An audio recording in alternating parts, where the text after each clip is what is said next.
आता महाराष्ट्राच्या नागरिकांसाठी 10 नवीन योजना सुरू झालेली आहे। या योजनेच्या माध्यमातून तुम्हाला जवळपास 40,000 रुपये दिले जाणार आहे। आता या 10 नवीन योजना जे सुरू झालेले आहे आपल्या महाराष्ट्रामध्ये, या योजनेमुळे प्रत्येक योजनेमुळे तुम्हाला पैसे दिले जाणार आहे, काही योजनेमुळे तुम्हाला वेगवेगळा लाभ दिला जाणार आहे। एकूण असे 10 योजना सुरू करण्यात आलेले आहे। आता कोणकोणत्या योजना आहेत आणि या योजनेचा फॉर्म तुम्ही कसं भरू शकता आणि याचा लाभ तुम्हाला कसं मिळू शकतो, सर्व माहिती तुम्हाला सांगणार आहे। महाराष्ट्रातील नागरिकांसाठी सर्वांना या योजनेपासून 60,000 रुपयेपर्यंत लाभ तुम्हाला भेटू शकतो। पण आता या क्षणाला जर तुम्ही पाहिलं तर तुम्हाला 40,000 पर्यंत लाभ आता घेता येणार आहे आणि 20,000च्या लाभसाठी तुम्हाला काहीतरी क्रायटेरिया ठेवण्यात आले आहे। पण या 40,000च्या लाभसाठी तुम्ही आता लगेच पात्र आहात का नाही ते लगेच चेक करून घ्या। या 10 योजनेचा फॉर्म कुठं भरायचा, कसं भरायचा, काय भरायचा ती पण माहिती तुमच्या समोर घेऊन येत असतो।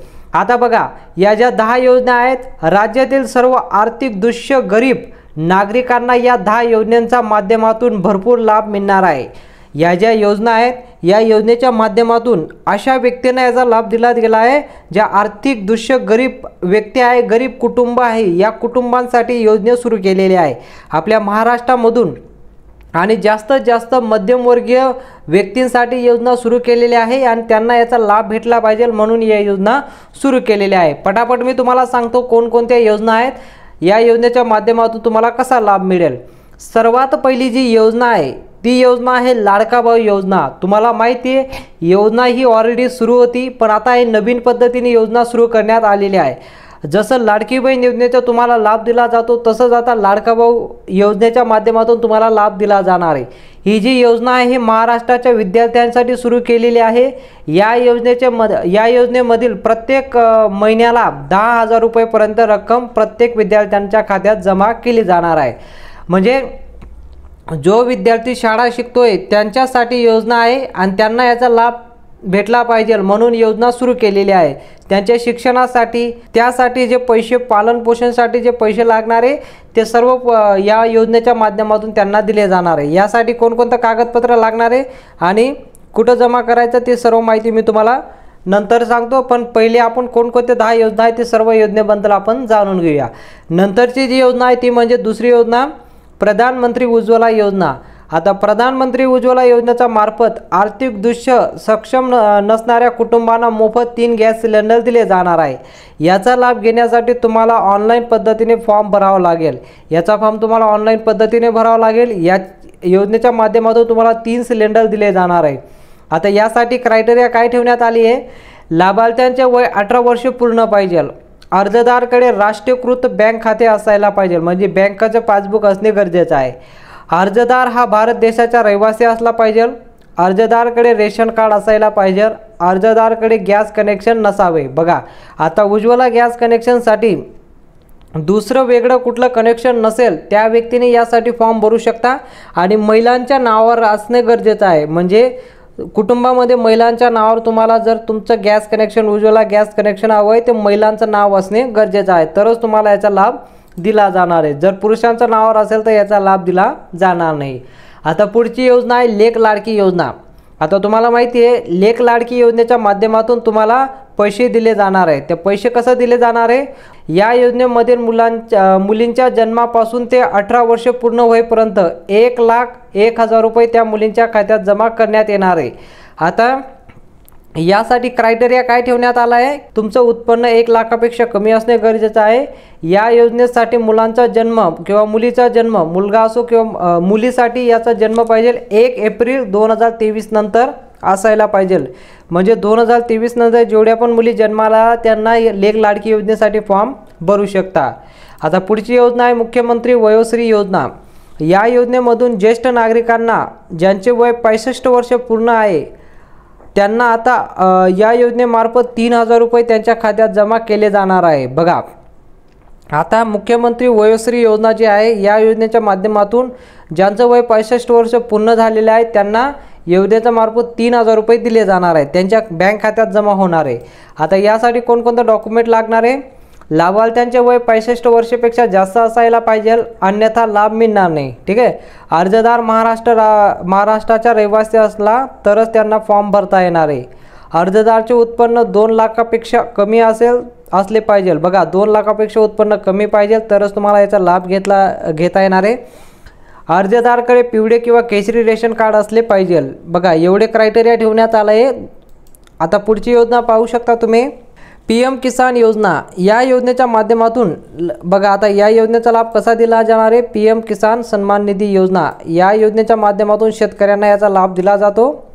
आता राज्यातील शेतकऱ्यांसाठी योजना आहे। या योजनेचा फॉर्म ऑनलाईन पद्धतीने भरायचा आहे। एकूण रक्कम 12,000 रुपये मिळणार आहे। बघा PM किसान सन्मान निधी योजनेच्या माध्यमातून तुम्हाला 12,000 रुपये दिले जाणार आहे। यामध्ये आधी 6,000 रुपये मिळत होते, आता 12,000 रुपये करण्यात आलेला आहे। लाभार्थ्यांकडे कुटुंबाचे 2 हेक्टरपेक्षा कमी जमीन असायला पाहिजे, म्हणजे क्रायटेरिया ठेवण्यात आला आहे। जे पण आता फॉर्म भरणार आहे लाभार्थ्याच्या कुटुंबाकडे 2 हेक्टरपेक्षा कमी जमीन असेल त्यांनाच फॉर्म भरता येणार आहे। लाभार्थी हा महाराष्ट्र राज्याचा मूळ रहिवासी असणे सुद्धा गरजेचं आहे, तरच त्यांना सुद्धा लाभ दिला जाणार आहे। असं 2 क्रायटेरिया त्यांनी ठेवलेले आहे। पुढची योजना आहे प्रधानमंत्री विश्वकर्मा योजना। बघा या योजनेच्या मार्फत शिलाई मशीन सोबतच कारागीर कामासाठी वस्तू खरेदी करण्यासाठी शासन 3 लाखपर्यंत मदत करणार आहे। आता ही सर्वात मोठी योजना आहे प्रधानमंत्री विश्वकर्मा योजना। या योजनेमार्फत शिलाई मशीन तर तुम्हाला दिली जाणार आहे, पण कारागीर कामासाठी वस्तू खरेदी करण्यासाठी कुठलेही असो, शेंटिंग असो, बांधकाम असो, कुठल्याही कामासाठी 3 लाख रुपयेपर्यंत मदत केली जाणार आहे शासनाकडनं। बघा आता यासाठी कोणकोणतं कागदपत्र लागणार आहे, अर्जदाराकडे पिवळे किंवा केशरी रेशन कार्ड असणे बंधनकारक आहे। अर्जदाराचे उत्पन्न 2.5 लाखापेक्षा कमी असायला पाहिजे। बघा 2 क्रायटेरिया ठेवण्यात आला आहे। यामध्ये अजून तिसरी क्रायटेरिया आली आहे, अर्जदार काय उद्योग करणार आहे याची पूर्ण माहिती सरकारला द्यावं लागणार। बघा आता तुम्ही जे पैसे तुम्हाला दिले जाणारे 3 लाख रुपये याचं तुम्ही काय करणार, त्यासाठी तुम्हाला शासनाला माहिती पुरवठा अर्जंटमध्ये करावं लागेल, तरच तुम्हाला याचा लाभ घेता येणार आहे। अर्जदार हा महाराष्ट्राचा रहिवासी असणे सुद्धा गरजेचं आहे, तरच या योजनेच्या माध्यमातून तुम्हाला लाभ दिला जाणार आहे। आता पुढची जी योजना आहे लाडकी बहीण योजना। बघा या योजनेच्या माध्यमातून महिलांना 1500 रुपये प्रति महिना त्यांच्या खात्यात जमा करण्यात येत आहे। फक्त याच महिलांना मिळणार लाभ। बघा आता 1500 रुपये प्रमाणे लाभ दिला जातोय। ते तुम्हाला आतापर्यंत पैसे आले असतील लाडकी बहीण योजनेचे, तर त्यासाठी आता ज्यांनी फॉर्म भरला नाही, ज्यांचे फॉर्म रिजेक्ट झाले, त्यासाठी काय क्रायटेरिया ठेवण्यात आला आहे, लाभार्थ्यांचे वय 21 ते 65 वर्षाच्या दरम्यान असणे आवश्यक आहे। अर्जदार दुसऱ्या कोणत्याही योजनेचा लाभ घेत नसायला पाहिजे, त्यांनाच लाभ दिला जाणार आहे लाडकी बहीण योजनेचा। ठीक आहे। आता या योजनेसाठी आणखीन कागदपत्र काय देण्यात आलं आहे, अर्जदाराच्या कुटुंबातील कोणत्याही सदस्य सरकारी नोकरीवर नसायला पाहिजे।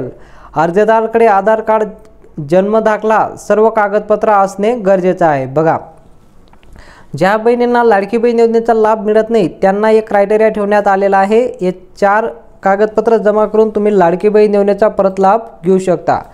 आता एक योजना आहे संजय गांधी निराधार योजना। बघा या योजनेसाठी काय पात्रता ठेवण्यात आली आहे, संजय गांधी निराधार योजना जी आहे या योजनेसाठी या योजनेच्या माध्यमातून निराधार व्यक्ती, अपंग, अनाथ मुले, घटस्फोट महिला अशा महिलांना योजनेतील माध्यमातून शासन आर्थिक मदत देते। बघा आता ही योजना कोणासाठी आहे, अनाथ मुलांसाठी, घटस्फोट महिलांसाठी, अपंग अशा महिलांसाठी योजना सुरू केलेली आहे। या योजनेसाठी कोणकोणतं कागदपत्र लागणार आहे, अर्जदाराचे वय 65 वर्ष पूर्ण असणे आवश्यक आहे, तरच लाभ मिळणार आहे। अर्जदार दारिद्र्य रेषेखालील असणे कुटुंबांमध्ये असावा, पिवळे किंवा केशरी रेशन कार्ड असणे गरजेचं आहे आणि सोबतच तुम्हाला महाराष्ट्राचा रहिवासी असणे सुद्धा गरजेचं आहे, असं यासाठी क्रायटेरिया ठेवण्यात आलेले आहे। आता नवी जी योजना आहे ती म्हणजे श्रावण बाळ योजना। बघा या योजनेच्या माध्यमातून राज्यातील 65 वर्ष पूर्ण असणाऱ्या ज्येष्ठ नागरिकांना श्रावण बाळ योजनेचा लाभ दिला जातो। तरी या योजनेसाठी तुम्हाला फॉर्म भरावा लागतो, त्यानंतर लाभ तुम्हाला दिला जातो। बघा या योजनेसाठी तुम्हाला फॉर्म भरावा लागेल, मगच तुम्हाला लाभ दिला जाणार आहे। फॉर्म भरण्याची पद्धत कसं असणार आहे, लाभार्थ्यांचे वय 65 वर्षापेक्षा जास्त असले पाहिजे तरच लाभ मिळणार आहे। बघा अर्जदाराचे उत्पन्न शासनाने ठरवलेले उत्पन्नापेक्षा कमी असणे गरजेचं आहे। बघा शासनाने जे उत्पन्न ठरवले त्यापेक्षा त्यांचं उत्पन्न कमी असेल तरच त्यांना याचा लाभ दिला जाणार आहे। आता शेवटची योजना आहे ती म्हणजे प्रधानमंत्री कामगार योजना। या योजनेच्या माध्यमातून कामगारांना 1 लाखपर्यंत अपघाती विमा दिला जातो, म्हणजे एक प्रकारे विमा दिला गेला आहे कामगारांसाठी। सोबतच मुलीच्या शिक्षणासाठी खर्च, राहण्यासाठी घर, सर्व गोष्टी दिले जातात। बघा, या योजनेच्या माध्यमातून मुलीचे शिक्षण, घर वगैरे सर्व काही दिले जातात। या विमा सुद्धा तुमचा यासाठी दिला गेला आहे। यासाठी कोणकोणते कागदपत्र लागणार आहे? अर्जदार भारत देशाचा रहिवासी असला पाहिजे, अर्जदारकडे ई श्रम कार्ड असले पाहिजे तरच फॉर्म भरता येणार आहे। बघा, दोनच डॉक्युमेंट आहे याला, हे 2 डॉक्युमेंट जमा करून तुम्ही या योजनेचा लाभ घेऊ शकता। अशा या 10 योजना सुरू केल्या आहे। या योजनेचा लाभ तुम्ही घेऊ शकता। लवकरात लवकर फॉर्म भरून याचा लाभ तुम्ही घेऊ शकता। जर तुम्हाला माहिती आवडली असेल तर व्हिडिओला नक्की लाईक करा, चॅनलला देखील सबस्क्राईब करा आणि बेल आयकॉनला ऑलला सिलेक्ट करा। भेटूया पुढच्या मोठ्या माहितीमध्ये।